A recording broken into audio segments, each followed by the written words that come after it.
पिताजी जल्दी चलिए, वरना मैं आज स्कूल में देरी से पहुंचूंगा। मेरी टीचर बहुत गुस्सा करती है। हाँ हाँ बेटा, अभी चलते हैं, बस 2 मिनट रुको। तभी रमेश की पत्नी कमरे से बाहर आती है और रमेश से कहती है, सुनिए जी, आज शाम को आप ऑफिस से जरा जल्दी घर आ जाइएगा। याद है ना, आज आपको मुझे शॉपिंग कराने के लिए लेकर जाना है।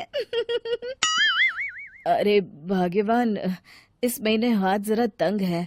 मेरी मानो तो शॉपिंग का विचार कुछ दिनों के लिए अपने दिमाग से निकाल ही दो। मैं तुम्हें अगले महीने पक्का शॉपिंग कराने ले जाऊंगा। अभी मुझे चलना चाहिए, वरना राजू को स्कूल पहुंचने में देर हो जाएगी। देखिए जी, अब आपके ये बहाने पुराने हो चुके हैं। मैं कुछ नहीं जानती। आज शाम को मुझे शॉपिंग करने जाना है, मतलब जाना है। आगे आपकी मर्जी। अच्छा ठीक है भाग्यवान, अब तुम पूरा घर सर पर मत उठाओ, मैं कुछ करता हूँ। इतना कहकर रमेश अपने बेटे राजू को लेकर वहां से चला जाता है।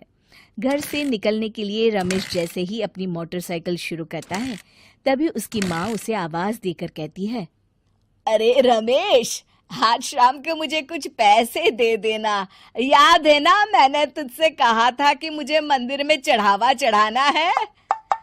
अरे माँ, मेरी तनख्वाह आने में अभी 10 दिन बचे हैं। अभी मेरे पास बिल्कुल पैसे नहीं है। हाँ, मेरी तनख्वाह मिलते ही मैं तुम्हें पैसे दे दूंगा। रमेश की माँ चिढ़कर कहती हैं, अरे तेरा दिमाग तो खराब नहीं हो गया? मैंने तेरे भरोसे मंदिर के पुजारी जी से वादा कर दिया है और तू कह रहा है कि पैसे नहीं है। अब मैं पुजारी जी को क्या जवाब दूंगी? तुझे तो मेरी इज्जत की भी कुछ परवाह नहीं है। अच्छा ठीक है माँ, अब तुम गुस्सा मत करो, मैं शाम तक कुछ इंतजाम करता हूँ। इतना कहकर रमेश वहां से चला जाता है। फिर दोपहर को जब रमेश अपने दफ्तर में बैठा होता है, तब उसे अपनी पत्नी और माँ की बातें याद आती हैं। रमेश अपने दफ्तर के एक साथी मोहन से कुछ रुपए उधार मांगता है। अरे भाई मोहन, मेरा एक छोटा सा काम कर दो, मुझे कुछ रुपयों की सख्त जरूरत है। मुझे कुछ दिनों के लिए क्या तुम रुपए उधार दे सकते हो? अरे रमेश भाई, मैं तुम्हें पैसे उधार तो दे सकता हूँ, लेकिन मुझे वक्त पर पैसे लौटा देना। वैसे भी मेरा मानना है कि दोस्ती यारी में कभी पैसों का व्यवहार नहीं करना चाहिए। ये कहावत तो तुमने सुनी ही होगी कि उधार प्रेम की कैंची है। मैं नहीं चाहता कि पैसों को लेकर हमारा रिश्ता खराब हो। अरे मोहन, तुम बिल्कुल चिंता मत करो, मैं तुम्हारे पैसे वक्त पर लौटा दूंगा। फिर मोहन रमेश को पैसे दे देता है। शाम को घर आकर रमेश कुछ पैसे अपनी माँ को देता है और साथ ही अपनी पत्नी को भी शॉपिंग कराने बाजार लेकर जाता है। रमेश की पत्नी और उसकी माँ का स्वभाव जरूरत से ज्यादा खर्चीला होने के कारण दोनों हमेशा बेवजह पैसे खर्च करती हैं। फिर एक दिन, सुनिए जी, अगले हफ्ते हमने छुट्टियों में कहीं बाहर जाने का प्लान बनाया था। आपने पैसों का इंतजाम कर लिया ना? अरे अभी कहाँ, अभी तो मेरे पास बिल्कुल पैसे नहीं है। हम कभी और चले जाएंगे। देखिए जी, मैंने सभी सहेलियों से कह दिया है कि मैं बाहर घूमने जा रही हूँ। अगर मैं नहीं गई तो सब मुझ पर हंसेंगी।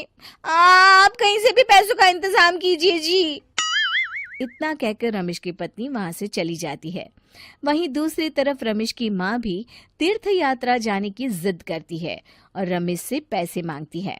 फिर अगले दिन रमेश एक सेठ से पैसे उधार लेकर अपनी पत्नी और बेटे को घुमाने ले जाता है और अपनी माँ को भी तीर्थ यात्रा पर भेज देता है। लेकिन जैसे ही रमेश अपनी छुट्टियां बिताकर वापस आता है, कर्जदार उसका जीना मुश्किल कर देते हैं। इतना ज्यादा कर्ज एक साथ अपने ऊपर देख रमेश काफी परेशान रहने लगता है। फिर एक दिन राजू की स्कूल की फीस वक्त पर न भर पाने के कारण रमेश को स्कूल में बुलाया जाता है। स्कूल के प्रिंसिपल साहब रमेश को सख्त हिदायत देते हैं कि अगर वक्त पर स्कूल की फीस नहीं भरी गई तो उनके बेटे का नाम स्कूल से काट दिया जाएगा। अपने बेटे की स्कूल की फीस भरने के लिए रमेश अपने दोस्त गिरधारी से कुछ पैसे उधार ले लेता है और स्कूल की फीस भर देता है।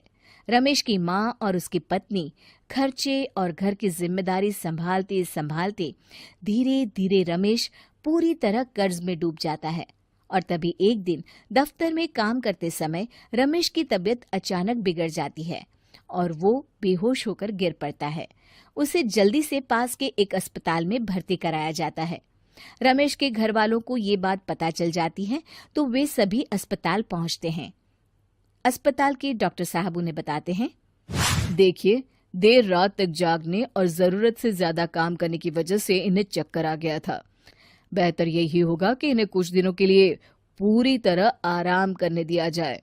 रमेश की हालत देखकर उसके बेटे राजू को बहुत गुस्सा आता है और वो अपनी दादी और माँ से कहता है, माँ, दादी, मैं इतना छोटा हूँ, फिर भी मैं इतना समझता हूँ कि पिताजी दिन रात दफ्तर में काम करके पैसे कमाते हैं।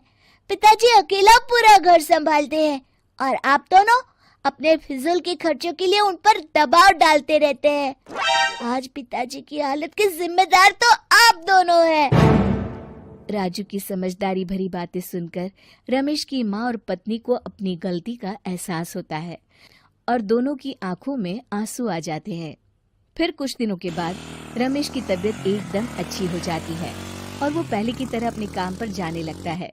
रमेश की माँ और पत्नी अब उसे किसी प्रकार की कोई तकलीफ नहीं देते और ना ही उससे किसी चीज की मांग करते हैं। फिर देखते ही देखते रमेश अपने कर्ज के सारे पैसे चुका देता है। उसकी जिंदगी पहले की तरह अच्छी हो जाती है और वो अपने परिवार के साथ खुशी खुशी रहने लगता है। शिक्षा, हमारे रिश्ते एक तराजू की तरह होते हैं जिसकी दोनों ओर जिम्मेदारी और समझदारी का वजन बराबर होना चाहिए।